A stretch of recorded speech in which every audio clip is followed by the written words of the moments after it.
Saudações, ouvintes! Vocês estão em sintonia com o podcast Ecos Ancestrais, Literaturas Indígenas. Reflexões, leituras e entrevistas sobre aspectos emergentes da literatura, suas relações com os povos indígenas e seus potenciais de transformação. Eu sou o Bruno Franks, proponente deste projeto e seu guia por entre os rios, florestas e lavrados das narrativas encantadas. Em plena era das catástrofes, emergem das margens, periferias e frestas do decadente império antropocênico os potentes ecos ancestrais. São as literaturas indígenas que, com a competência estilística e sabedoria ancestral, ocupam os territórios literários com suas narrativas insurgentes. Partimos das literaturas de emergência como eixo dos nossos encontros com autores e autoras das literaturas indígenas, destacando em cada episódio um dos pressupostos fundamentais da LDR. No episódio de hoje, estaremos com a Jama Wapichana. Nossa conversa irá girar em torno das narrativas curativas. Jama Pérez Pereira é escritora, roteirista, pesquisadora de línguas, literatura e culturas dos povos indígenas. Eu conheci a Jama quando ela foi trabalhar comigo num projeto do Unicef pela Fraternidade Internacional, um abrigo para refugiados indígenas venezuelanos, sua maioria Warau. Ela estava cursando graduação em Gestão Territorial Indígena no Insipirã, da UFRR. Depois ela fez mestrado em Letras, Literatura pela UFRR também, com foco em literatura indígena, especialização em incidência em justiça econômica para mulheres indígenas da América e atualmente coordena o projeto Literatura Indígena Wapichana e Inclusão, transformando materiais audiovisuais para os surdos na língua brasileira de sinais. Ela tem a formação complementar no Laboratório de Narrativas Negras Indígenas para o Audiovisual da TV Globo, a Lab Afro-Ameríndio Narrativas Gamificadas da Gato Mídia e o segundo ato, formação para roteirista da Netflix. Tem ministrado os cursos de roteiro, como oficina de roteiro para curtas de contos regionais no Instituto Federal de Roraima. E entre as suas publicações, a maioria acadêmica por enquanto, ela tem a dissertação de mestrado em letras da UFRR também. Não sei como é que fala isso, Jama, depois você me ajuda. Um Quaques, Literatura e Identidade Indígena Wapichana na fronteira Brasil e Guiana. Salve, salve, Jama! Estamos honrados com sua participação aqui no Ecos Ancestrais. Seja muito bem-vinda e fique à vontade. Maravilha. Salve, salve, que é me pudando, bom dia. Muito feliz pelo convite, Bruno. Quando você introduziu, me rememorou muito, né? Rememorou muito esse início, né? Esses nossos encontros lá no abrigo, né? Inclusive, eu preparei uma fala inicial, né? Infância indígena. Eu acho que a nossa vida são como esse caminho do rio, sabe? A gente é levado a certos lugares e levado e conduzido a certos lugares, sabe? Para a gente rememorar depois de anos por que caminho a gente tem ido, que coração a gente tem, onde o nosso coração ficou, que memória a gente tem com aquela ação, sabe? Que memória a gente tem com aquelas pessoas. E que isso tudo coopera para o momento que a gente tem que pensar, tem que refletir, sabe? E tem que escrever. E nessa fala, e nesse momento de introdução, eu tô aqui, abri uma página do livro, né? Fala sobre a infância indígena. E eu queria introduzir um pouco. Claro, vamos lá. Nos tempos de infância indígena, nos tempos de Cunhã, na farinheira da minha avó, comia beijucica, tomava banho de rio, brincava da pira. Nos tempos de Cunhã, na farinheira da minha avó, comia bolo de puba, com castanha da Amazônia, torrava farinha, brincava de correr ao redor da farinheira com a minha parentada. No tempo de Cunhã, na farinheira da minha avó, tomava banho de lado dos sacos de mandioca. Eu de molho na água. Cortava mandioca, torrava farinha, na remada da farinhada, os tempos de infância vivido. Assim eu abro o nosso diálogo com um poema de Delmar Amura. Que bonito, que bonito. Ele traz uma memória da infância tradicional, né, que que traz o modo de vida ancestral que as literaturas indígenas tanto apresentam, né? Sim. Que legal. E aí eu já emendo então numa pergunta que é básica, mas talvez um pouco ampla. Fique à vontade para responder como você quiser, que é o que são as literaturas indígenas para você e quais as suas potências? Boa pergunta, né? É, eu sempre introduzo, né, que infelizmente eu conheci a literatura indígena só academicamente, né, só no mestrado, né? E depois eu me propus eu acho que, que essa pergunta nasce muito do lugar onde tem lugares, tem falas de algumas pessoas que nos provocam a pensar o que é literatura indígena, mas o que é literatura para mim? Uhum. Eu gosto muito de uma escritora, a escritora negra, né? Para mim ela é referência para mim, sabe? Que é Conceição Evaristo, Sim.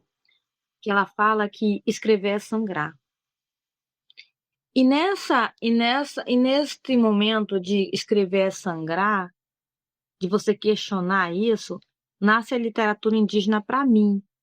Nasce a minha escrevivência a partir desse questionamento que Conceição Evaristo fala, da rememória, onde eu passo a entender também na academia o que é que o Daniel Munduruku fala, o que Eliana Potiguara fala, sabe? O que eles estão propondo enquanto literatura, porque a gente bebe do poço deles. São nossas referências, né? O que a gente está pensando, o que é literatura indígena para nós? Pensando que nossos povos já nascem dessa literatura, mas a literatura da oralidade. Como é que nós transformamos as nossas memórias, as nossas narrativas para o meio da escrita? Tornamos ele uma literatura. E para mim custou um certo tempo para mim entender o que é literatura. Qual a influência da literatura nas nossas identidades? Pensar enquanto mulher que vive na fronteira, pensar em identidades que vivem nesse complexo do que é a Maloca Grande e Boa Vista, do que é pensar a Amazônia fora, dentro de territórios tradicionais e fora de territórios com sua identidade ou com a perca das suas identidades. Por que a literatura é transformadora? Para mim, nesse primeiro ponto, a literatura é, é como se fosse a certidão de identidade da própria identidade, da própria etnia de um povo. É compreender tudo que escrever, tudo que é o que é cultura para mim, de como eu fui criada e me entender como um sujeito de pertencente a um povo, indígena pertencente a um povo, de como eu vivi ali na beira do rio, de como entender toda essa forma de, de, de toda a forma como eu fui criada, e entender que aquilo é uma identidade minha, de como levar isso para a academia, de como tornar válido isso para dentro da academia, de como isso voltar para os nossos territórios, para os outros territórios, Wapixana, Macuxi, as nossas escritas. E como isso influencia numa sociedade como nossa, pensando brasilidade, uma sociedade que ainda desconhece as identidades, que desconhece a história do que é Brasil. Eu acho que eu penso que a literatura tem essa grande potência de reconhecimento identitário de cada povo e de cada indivíduo. Legal, você chama bastante atenção para essa característica mais subjetiva das Sim, literaturas indígenas para o próprio indígena, né? Seja ele escritor ou não, mas aí você traz para a sua experiência. E aí vai linkar sim. com uma questão que eu queria abordar com você, que é, nos seus textos, né, você narra o seu processo de retomada identitária, né, que grande parte Uhum. foi durante sua graduação no Instituto em Siquirã, mas você também fala que as literaturas indígenas tiveram um papel importante, tanto a leitura quanto a escrita, como você falou agora. E aí tem um trechinho que eu queria ler, seu, do álbum biográfico Guerreiras da Ancestralidade, organizado pela Eva Potiguara, Vanessa Raton, pelo Mulherio das Letras Indígenas em 2022 e que foi agraciado pelo Prêmio Jabuti de 2023, né, na categoria Fomento à Leitura. A obra apresenta mais de 60 escritores e poetas indígenas de diversas etnias do Brasil. Na página 125, a Jama relata que, abre aspas, a escrita tem um poder libertador dos medos, violências, dos traumas que carregamos em nós. Em alguns momentos, provocar a memória pode ser um perigo. Comigo, a escrita literária despertou o movimento de pensar sobre essas memórias e fez emergir lembranças obscuras. Vieram à tona memórias que, quando criança, eu pensei que tinha enterrado vivas. Essas não eram boas lembranças e eu sinto que ainda doem em mim. As lágrimas rolam dos meus olhos ao recordar. Talvez a literatura e a escrita possam ser libertadoras, sendo muito mais que somente expressão acadêmica e artística. Desculpa. É muito forte esse trecho, né, que você traz e revela esse impacto que a Sim. literatura e a escrita pode ter na subjetividade e, ao mesmo tempo, que traz e revive dores já passadas, ela tem um poder terapêutico também, né, de libertação. Claro. Você poderia comentar um pouquinho? Sim. É, quando eu comecei a elaborar, a escrever sobre, né? Sobre um pouco desse. Esse aqui é um trecho, né? Um trecho pequeno, a maior parte da minha dissertação. Um trecho da escrevivência. O que é a literatura a literatura indígena, né? Eu li um pouco da obra de Eliana Potiguara, das violências que ela sofreu, né? E um dia, na aula, acho que na aula, né? Nós já estávamos vivendo tendo a pandemia, eu, eu queria entender, tipo, na minha inocência, na minha ignorância, na minha inocência também, a Eliana Potiguara estava em uma das nossas aulas, e eu questionei a Eliana Potiguara que violências que ela queria falar, que ela não deixou claro. Ai, gente, na minha ignorância, assim. Aí eu, assim, não gostaria de falar. E eu compreendi naquele momento, é, às vezes, eu acho que a escrita nos propõe isso, sabe? Tem coisas que a gente sente vontade de falar e tem coisas que não, sabe? Eu fiquei pensando, se uma pessoa de quase 70, aliás, já 70 e poucos anos, 70, 75 na época, não gostaria de falar, eu, eu tenho uma liberdade também de não falar, escrever. Mas eu percebi que ao escrever também, me libertaria, porque é, a neurociência explica também que os traumas, né, são traumas da nossa infância, né? Pra gente não sofrer aquele processo de dor, é, o, o consciente, ele trabalha, ele esconde, né? Ele esconde aquelas dores. Mas em algum momento, pela literatura, eu fui pescada. Eu comecei a ter insights. Tem insights. Por isso eu questionei Eliana Potiguara. E claro que foi acompanhada pela minha orientadora, né? Escrever sobre isso, mas além da escrita, não é somente escrever. Na época eu era acadêmica, mas também eu vim de um movimento social, né? Vim da militância, movimento da mulher indígena, já ouvia contexto, o que é sobre violência, uma coisa foi incorporando a outra, sabe? E eu percebi que nossas vidas estão conectadas, nossas vidas estão enraizadas com uma com a outra mulher. Escrever é chamar a outra, é acordar a outra dor também, é expelir a dor, é expelir isso, sabe? Escrever é chamar, é provocar aquela dor feminina, aquela violência, para expelir, chamar a outra parenta, sabe? É aquela dor para expelir. Eu entendi isso, sabe? Eu, e eu compreendi que existe possibilidade de como escrever também, de como tornar isso, sabe? Tornar isso um pouco mais, é, tornar as nossas dores mais visível para as outras manas e elas poderem também ter a liberdade de falar.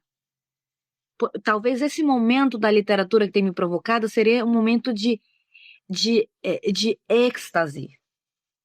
é um êxtase, mas, mas que foi me levando para um caminho de êxodo. Qual é o caminho que eu quero propor? Eu acho que a literatura é esse caminho de êxodo. É o que me promoveu esse caminho de êxodo. Que caminhos que eu quero propor com a minha militância, com a minha escrita? Acredito que seja isso. Nossa, muito forte, potente isso que você falou agora. Isso emenda com algo que eu queria abordar diretamente, que é o porquê você escreve, né? Você trouxe que envolve a cura e a militância, né? Envolve Uhum. abrir, né? Relatar processos doloridos, né? Feridas abertas, para estimular que outras mulheres também se reconheçam ali, né, e possam também trabalhar seus traumas e transformar talvez o luto em luta. Seria mais ou menos nessa linha do o que Isso para mesmo. escrever. Sim. Legal. Tem um outro trecho seu que eu queria trazer aqui, que é no seu artigo Literatura Indígena e Reconstrução Identitária, relato de uma Wapixana, escrito com orientação da Ananda Machado, publicado na revista Igarapé em 2021. Você diz que são vozes emergentes dentro de nós que revelam um percurso diferenciado de nossa própria história e de nossa memória, muitas vezes silenciadas e excluídas. Embora nós, indígenas urbanos, sejamos alvo de racismo institucional e estrutural, nós somos responsáveis pela mediação entre dois mundos. Essa mediação dos mundos do indígena na cidade é a mesma que as literaturas e as artes indígenas propõem, Jama? Também. Eu vejo uma questão, né? Existe de como entender o indígena que vive em contexto tradicional, em contexto em tradicional, comunidade e em contexto urbano, né? É, como a gente vivencia isso, sabe? Como a gente está numa cultura, um momento a gente está vivendo uma retomada. Se a gente está propondo uma literatura, estamos vivendo uma retomada, né? Retomada para quem? Para a gente, existe essas separações, né, de identidade de quem vive em contexto, de quem vive lá, claro que devemos respeitar, né, tudo isso. E quando eu falo desses dois mundos, também entra no mundo espiritual, né, da cosmologia, de como compreendemos esse universo, né, está para além de quem vive nos territórios, de como está para além de quem vive em território, né. É entender como a natureza parte de nós, independente de estar em comunidades tradicionais ou não. Uhum. E, e nesse momento, né, de usar, eu coloco também mediações de dois mundos, nesses lugares, né, politicamente falando, a gente tem muito parentes nesses dois mundos também. Como a gente articula para a gente manter vivas as nossas identidades, outro mundo, acessar o outro mundo, acessar o mundo ancestral da tecnologia também. São várias, essa frase é bem complexa, né, porque nos leva para outros lugares também. Essas mediações, pensar em mundos diferentes, sabe? Nos leva. Sim, sim, com certeza. Eu acho que a literatura tem essa potência, né? Entre os Uhum, pressupostos da literatura de emergência, as narrativas uhum, curativas que a gente está trazendo para debater um pouco aqui, se aproxima bem dessas questões, né? A gente propõe sim, olhar a leitura, a escrita, a contação de histórias, as narrativas como fonte de prazer, mas também empatia, projeção, reflexão, terapia, né? Narrativas de claro, cura, crítica e libertação. Eu queria ler um trechinho assim, sim. da definição que estamos desenvolvendo aqui para essas narrativas curativas. Ao mergulhar em uma narrativa, o leitor é estimulado a se projetar nos personagens e experimentar suas vivências e emoções. Dessa maneira, seus próprios sentimentos são colocados em perspectiva, seja porque descobre ou lembra que não é o único a passar pelo que está passando, seja porque terá a oportunidade de verificar como outras soluções e atitudes diante de situações parecidas poderiam ajudá-lo em suas próprias mazelas. Histórias fictícias ou reais de superações poderão lhe inspirar a buscar forças para se levantar também. Exercícios de empatia e altruísmo são estimulados, muitas vezes gerando maior compaixão e acolhimento ao descobrir que os outros também são universos profundos e complexos, que todos erram, todos sofrem, todos reproduzem comportamentos de sua própria cultura com intensidade variada, da padronização da hegemonia monocultural, ao mesmo tempo em que podem conquistar liberdades de suas decisões e atitudes. E as literaturas indígenas, além de tudo isso, ainda propõem outros olhares, outras perspectivas, onde o mundo é encantado, sagrado, vivo. É mais ou menos por aí, né, Gema? Isso. E como você vê, então, essa potência curativa e terapêutica, mais especificamente Sim, das sim. literaturas indígenas? Sim, sim. Há uns 2 anos eu trabalho com audiovisual, né? É, eu tenho me dedicado a trabalhar com infância indígena e para desenvolvendo roteiros, né? Roteiros de animação para infância, e público infantil. O Daniel Munduruku, ele fala, né? Eu acho que cada um tem sua expectativa. Ele fala uma coisa interessante, né? Sobre a infância indígena. A gente vai sentir saudade. Ó. Se a gente não viveu uma infância, a gente nasce, a gente cresce um adulto, um adulto saudoso daquilo que não viveu. Hum. E, e a literatura me propôs algo, né? Como é que a gente tira, como é que a gente nos cura, né? Nos cura de cura de alguns traumas, como é que a gente lida com algumas questões, né? E há uns 3 meses atrás eu escrevi um episódio sobre um lírio, né? Um rapaz, um menino de 5 anos. Ele aprende a lidar com suas emoções com uma árvore, né? Com uma árvore de genipapo. Eu tive que desenvolver um roteiro, né? Sobre a árvore de genipapo, com conhecimentos ancestrais, tudo isso. Mas isso me levou a um outro lugar. O que a gente está propondo, né? Enquanto escritor. Enquanto um escritor, pesquisador, porque tudo isso é uma pesquisa, né? Como é que a gente a gente tem a plena consciência de como a gente vai levar o nosso conhecimento, mas com muita responsabilidade. E, e, eu, e, eu, e eu mergulhei em outro campo. Quando a gente fala do pai genipapo, nossos escritos, tem vários escritores falando sobre o pai genipapo, a gente entra em um lugar sensível, sabe? Sensível, falando sobre a figura paterna dentro dos povos indígenas. Que a gente está vivendo o tempo do matriarcado, tal. Queria discutir um pouco do patriarcado, né? Como é que a gente traz do lugar de afeto, do lugar de afeto da figura paterna indígena, sabe? E me levou a pensar no pai genipapo, de como a gente compreende o pai genipapo, essa figura, né, dos povos macuxi, dessa figura ancestral, de como a gente ritualiza os nossos corpos, essa pintura do genipapo, tudo isso, mas eu queria contextualizar um pouco o que tem atrás, né, dessa figura, todo esse conhecimento que vem desse lugar do que é o masculino, do que é pensar a figura masculina, né, no ambiente também de educação, de educação para as nossas crianças. Ao escrever sobre o genipapo, me levou a vários lugares de muitas dores, assim, de muitos traumas causados pela bebida alcoólica do meu pai, sabe? E foi muito profundo escrever. Escrever literalmente sangrar. Tem momentos muito doloridos e eu nunca compreendi, a gente vai compreendendo durante o processo de terapia, né? É terapêutico, escrever é terapêutico, literalmente. E outros eventuais na vida que a gente vai buscando de forma de nos curar, né?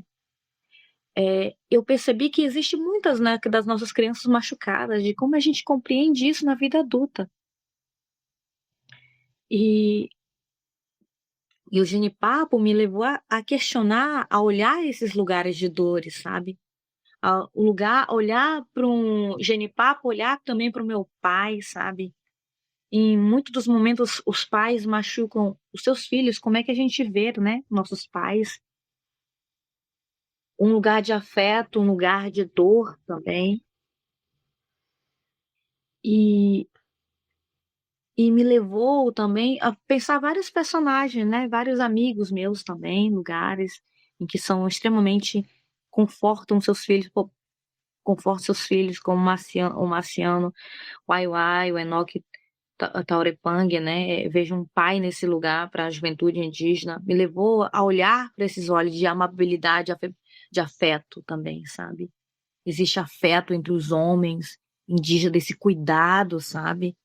Para nossa juventude não se perder, né? Perder nesse mundo também quando bate o lugar de, de, de extensa ida, né? Tô falando de ida, é como se fosse uma depressão, sabe? E qual é o caminho que a gente propõe para esse lugar, sabe? Porque tudo isso, para mim, inicia desse lugar de afeto de pai, do pai genipapo, desse cuidado de pai. Qual é o papel do pai genipapo para conosco, sabe? Da nossa infância. E quando eu concluí esse roteiro, né, essas muitas indagações, muito difícil escrever sobre isso, escrever público infantil é muito difícil. A gente precisa, literalmente, é um processo também, a gente não vai estar curado, é um processo de cura. Esse é um processo de cura. E, e quando eu quase estava concluindo, meu pai veio, né? Meu pai passou só 6 meses fora em comunidades. E como a ausência, né? A ausência faz falta. Isso. E a ausência, ausência nos, ausência, ausência nos permite vários questionamentos, né? E eu propus conversar com meu pai, conversar num processo bem aberto, sabe? Declamar minhas dores, declamar dos meus traumas ali, que estavam lá naquele buraco que eu pensei que eu talvez fruto das imaginações, mas foi real, sabe? Mas foi real. E ser abraçada por ele, e de a pessoa, do pai Genipapo te abraçar, te acolher e reconhecer isso, é um algo que pode curar nossa infância também. Pode curar aquela infância machucada, sabe? E eu sempre volto, né? Quando eu lembro desse momento com meu pai, eu volto lá, eu escrevo sobre, né? E eu volto lá quando eu era criança, não sei, né? Tinha várias brincadeiras que eu fazia, que uma delas era fazer a casa de tatu, cavar o buraco dos dois lados com duas mãos e poder abraçar a terra. Uau. E aquilo me acalmava. Aquilo me acalmava. E eu tentei eu pensei várias vezes, né? Porque você sente a terra te abraçando. Você sente aquilo, sabe? Tem vários. E aí, o segundo momento é você subir numa árvore bem alta do pé de cajueiro e você sentir aquele vento batendo em você, sabe? Batendo no seu rosto. Então, essas duas imagens concluem a minha narrativa, né? De expelir o que está por fora, de você falar, verbalizar as suas dores, sabe? Verbalizar quando você tem oportunidade.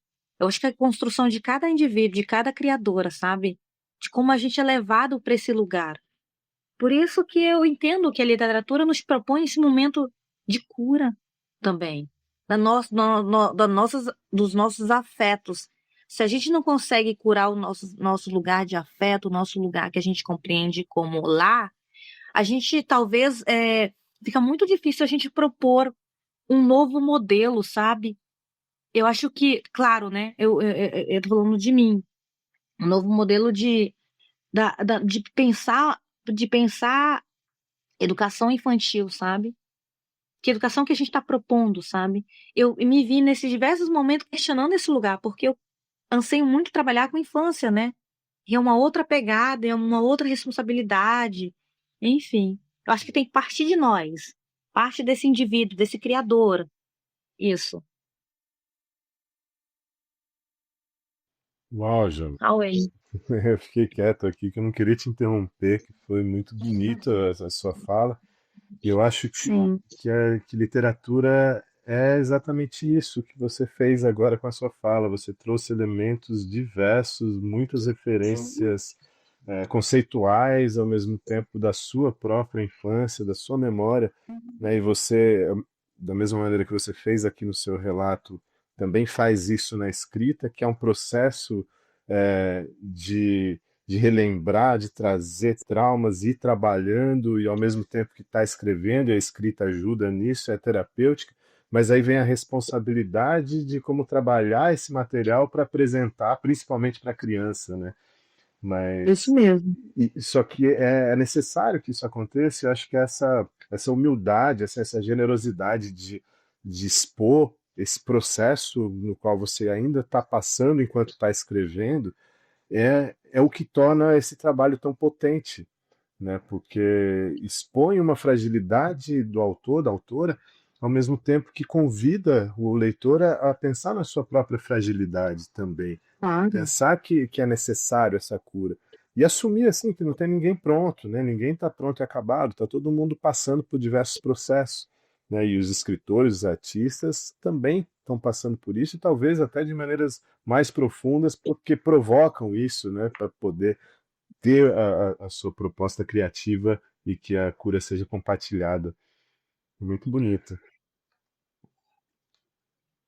E, e essa a sua a- o seu trânsito entre a literatura e o cinema. No cinema, você tem atuado mais como roteirista, né? E essas duas linguagens, o que que difere, o que que tem de continuidade? Você pode comentar um pouquinho?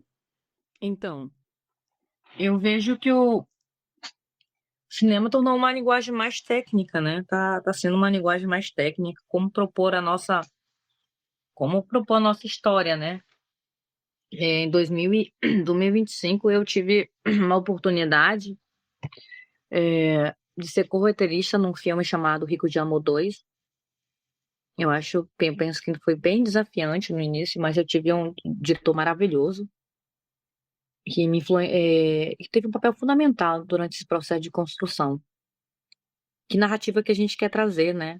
De como é que a gente quer na, na, que as nossas vivências repercutem numa tela. Como a gente gostaria de ser visto numa tela. Rompendo com estereótipos, tudo isso, sabe? Trazer identidades brasileiras com enraizamento, sabe? Com cautela, com clareza também, mostrar que existe essas etnias diversas, né? Como é que a gente traz para o cinema isso? E como é que a gente gostaria que uma luta fosse transmitida, vista na TV, né? Tornar nossas narrativas universais. Isso era muita coisa no primeiro tempo, né? Eu tive muitas formações, passei pela escola da Netflix, fui fazer um intercâmbio fora, da Globo também, fui formada para a escola da Globo, narrativas negras e indígenas, na qual hoje eu trabalho, né, desenvolvendo um longa ficcional que aborda sobre o tema Canaimé. São narrativas que vivem aqui nesse contexto do Circo Roraima, né, de como a gente traz para o cinema, como é que nós tornamos as nossas literaturas como dramaturgia, que já é um outro rolê, né? Que já é um outro campo, literalmente. Como é que a gente torna isso uma dramaturgia? Como é que a gente torna isso dramático, né? Como é que a gente traz isso para a TV, sabe? Mas com muita responsabilidade, assim. O roteiro é um campo fascinante, todo dia é um dia de aprendizado, sabe? Aprendizado, tenho feito animação, roteiro para animação, para curta. Eu sou um escritor incansável, né? Um escritor não, um criador incansável, buscando aprender cada vez mais como introduzir as nossas narrativas, nossas histórias com H dentro desse movimento também, porque é um movimento ancestral, né? A gente surfar nessa onda também, até que tempo, não sei quanto, né? Mas a gente surfar, pegar essa onda, mostrar que nossas histórias são ancestrais, são contemporâneas, sabe? Eu tenho tornado é uma ferramenta de luta. Isso é uma ferramenta de luta. É uma ferramenta. Eu entendi que é, pegar essa ferramenta é pegar a ferramenta de poder, sabe? É como militância também. É militância. De como a gente entende o cinema indígena, eu tenho aprendido bastante com os parentes, né, dos Koikuro, e que é cinema indígena.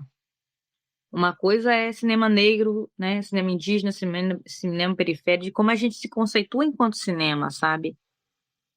O Takuma Koikura fala que o nosso cinema é um cinema brasileiro. E assim deve ser chamado, né? Eu acho que a gente está se formando cada vez mais para a gente poder democratizar esse espaço para a nossa juventude, sabe? Eu acho que isso é fundamental. Fundamental.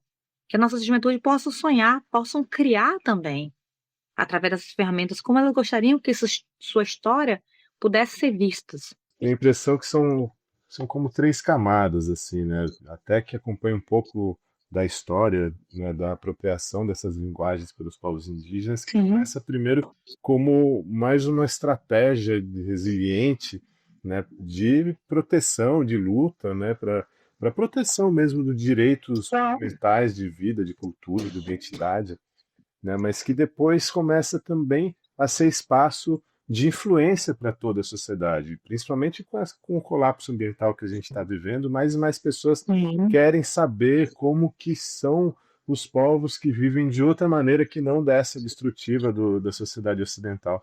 Então, claro. né, tem um momento é, que as artes indígenas em geral estão vivendo agora, que é esse novo interesse, né? Finalmente é, há um interesse cada vez maior em escutar as histórias, né, que vocês têm para nos contar.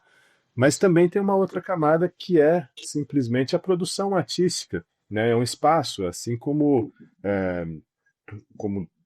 todas as pessoas de qualquer etnia, né, de qualquer identidade, têm o direito à arte e à produção artística, né, não necessariamente como uma ferramenta de luta, apesar de que vai acabar quase que sempre sendo também, né, mas o direito de se expressar artisticamente, seja em qual linguagem for, né? Concordo plenamente. Eu concordo plenamente. Eu acho que tudo se alinha, né? Eu acho que tudo faz parte de um só, sabe? É, tudo faz parte de um só. Como é que a gente traz? Eu penso nesse momento da gente, o que é mostrar brasilidade, o que é pensar Brasil, né? Pensar Brasil com esse lugar que a gente vive de 305 povos. Como é que a gente se manifesta? Como é que a gente gostaria de ser visto em pleno século XXI? Como é que a gente se propõe a ser visto também? Uhum. 2021, 2021, quando começa os comunicadores, inicia assim, aquela mobilização intensa dos comunicadores da Amazônia, pela COIAB, em tempo de pandemia, a gente vê uma preocupação, né? Preocupação entre os povos mesmo, como manter as suas narrativas, a sua, as memórias dos nossos antigos, né? Vivos, pelos registros, de como a gente, da preocupação dos povos naquele tempo, Uhum. de como se difundiu para cá, sabe? De como se visibilizou mais para cá, tornou-se uma ferramenta também, não somente naquele determinados lugares, mas como ferramenta de proteções, né? Como drone, proteção de territórios ali. Os Guardião da Floresta, tem vários filmes, né? O próprio território dos Pais Suruí como proteção de território. A gente vive do que é o Brasil em tempo de conflito. E é uma arma muito, muito necessária. A comunicação, o cinema é uma muito necessária para a gente mostrar o que é Brasil para um povo que ainda a gente vive muito a cultura do esquecimento, entendeu? Rememorar através dessas matérias do que é o povo, do que o povo indígena viveu, do que viveu, sofreu, luta por quê, sabe? É uma ferramenta que, para mim, que tudo isso, que é visibilizar a identidade, é a arma de mostrar que ainda estou vivo, entendeu? Ainda estou vivo. Acho que, para mim, claro que a gente trabalha para a gente propor nossas narrativas, as nossas formas artísticas, mas tudo tem um plano, sabe? Que está tudo incluído isso. Que a gente já foi uma cultura muito apagada, muito não esquecida, né? Mas viu um processo de etnocídio, sabe? Um projeto, né? Um projeto de morte, mas de como a gente ressurge, de como as ferramentas são necessárias, de como a escrita é necessária, de como de conhecimento é necessário nesse campo também, de como a criação é necessária, de como a gente respeita também o povo da oralidade, de como a gente também vê a importância das línguas maternas nesse contexto, sabe? De quanto é necessário trazer a língua dos povos e respeitar esses diversos grupos distintos, né? E isso é pensar Brasil atual. Isso é a importância do cinema também nesse lugar político. É isso. Uau, Gema, agora que essa sua mensagem contundente ressoou aqui pelo podcast, a gente vai encerrar e deixar o ouvinte pensando em tudo que você provocou. Queria agradecer muito a sua participação, acho que foi muito legal, aprendemos muito e tivemos bastante insights aí pra gente refletir. Gratidão, Gema. Away, muito obrigada. Muito obrigada. Fico muito feliz com o convite, tá, Bruno? Caimê Manaua. Valeu, Caimê Manaua. Este foi mais um episódio do Ecos Ancestrais, Literaturas Indígenas. Siga o podcast na sua plataforma preferida, compartilhe com quem você acha que gostaria ou deveria ouvir essas vozes e continue caminhando conosco por entre as trilhas das palavras encantadas. Para quem deseja se aprofundar nos temas abordados aqui, sugiro dar uma olhadinha na descrição do episódio e nas mídias do podcast, onde será possível encontrar links para os livros e as produções mencionadas, além de outras referências sobre as literaturas indígenas e as literaturas de emergência. Este projeto foi realizado através da Fundação Municipal de Educação, Turismo, Esporte e Cultura da Prefeitura de Boa Vista, capital de Roraima, com apoio da Lei Paulo Gustavo, do Ministério da Cultura e Governo Federal. Agradecemos a Genô Vasconcelos, coordenador do projeto A Música das Cachoeiras, que nos autorizou a utilizar alguns trechos em nosso podcast. O projeto foi desenvolvido pelo grupo Cauxi Produtora Cultural e disponibilizou gratuitamente cerca de 4 horas de gravações com as etnias Baniwa, Wapixana, Macuxi e Tauepang. Neste episódio, fomos acompanhados pela gravação Troca de Dama. Aproveite para ouvir mais um pouquinho. Gratidão e até a próxima.